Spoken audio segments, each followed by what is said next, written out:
स्नेहलता श्रीवास्तव एक्सएसजी लोकसभा की YouTube channel पे आपका स्वागत है। इस वीडियो में मैंने जो पहले वीडियो अभी प्रीवियस वीडियो में इंग्लिश में बताया था उसी को मैं हिंदी में बताना चाहूँगी। ये वीडियो इस पर आधारित है कि हाल ही में कनाडा के हाउस ऑफ कॉमन्स में जो घटना हुई और जिसके कारण जो स्पीकर श्री एंथनी रोटा हैं उनको रिज़ाइन करना पड़ा, क्योंकि उन्होंने एक ऐसे व्यक्ति को इनवाइट किया जो सेकेंड वर्ल्ड वॉर में नाज़ी मिलिट्री यूनिट की तरफ से जिसने लड़ा था, और वो 90 और उसको इंट्रोड्यूस इस तरह से किया गया कि वो 98 ईयर्स ओल्ड जो है वो वॉर वेटरन है और मिस्टर हुंका उनका नाम है, और उनको इंट्रोड्यूस किया। सबने तालियां बजाई, सबने स्टैंडिंग ओवेशन खड़े होकर उनका स्वागत किया, और किसी को भी पता नहीं था कि इनके बारे में कि कैसे ये वॉर हीरो हैं और इनके पीछे क्या इतिहास है। और ये घटना तब हुई जबकि यूक्रेनियन प्रेसिडेंट जेलेंस्की दोनों सेशन को संबोधित कर रहे थे। जब उन्होंने संबोधित किया उसके जस्ट बाद में इनको मिस्टर हुंका को स्पीकर ने इंट्रोड्यूस किया। तो इससे जो जूइश कम्युनिटी है और जो बाकी वर्ल्ड वॉर के जो शेष सरवाइव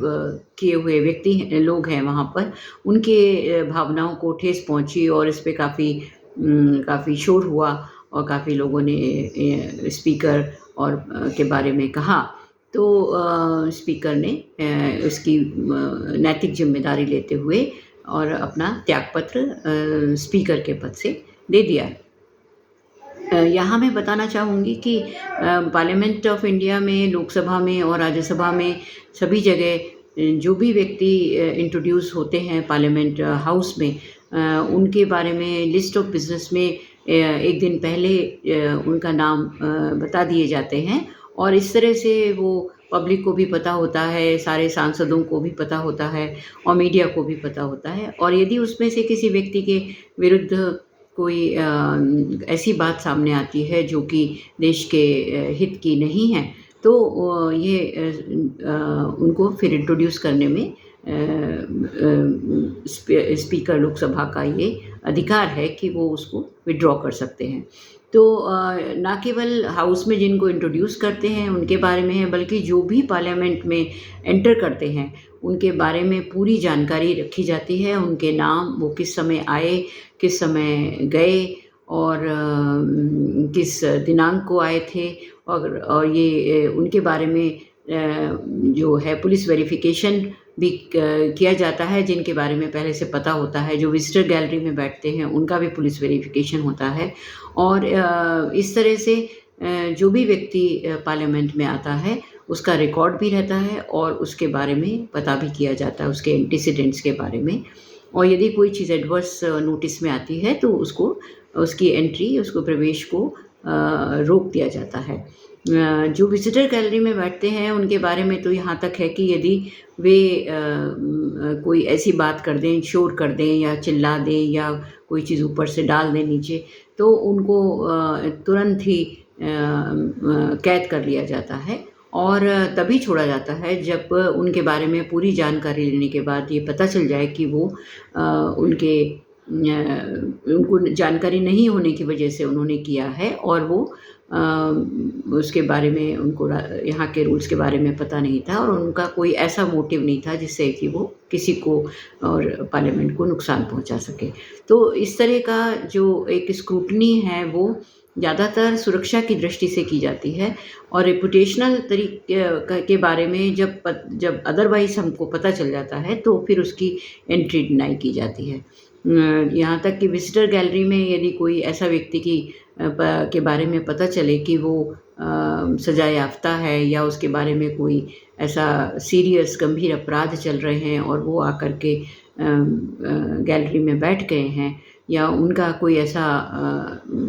खबर मिलती है जो इंटेलिजेंस हमारी पार्लियामेंट सिक्योरिटी की है कि वो कोई ऐसा काम कर सकते हैं जिससे कि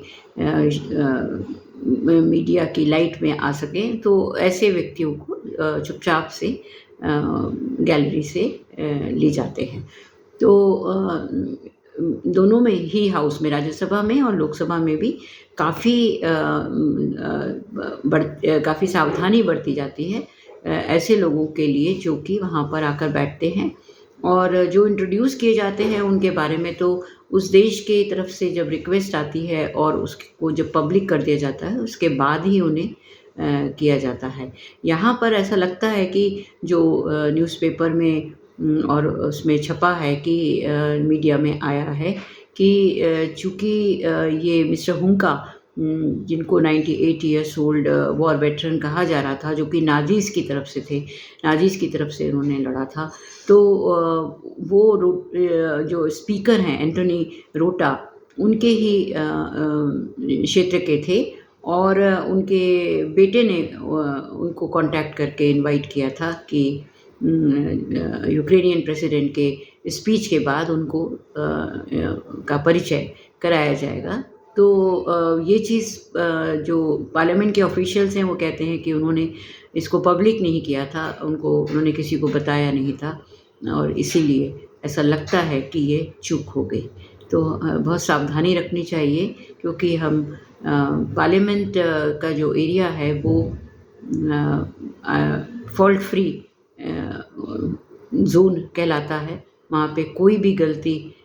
छोटी नहीं होती, और बहुत सावधानी से ही काम करने की आवश्यकता होती है। धन्यवाद।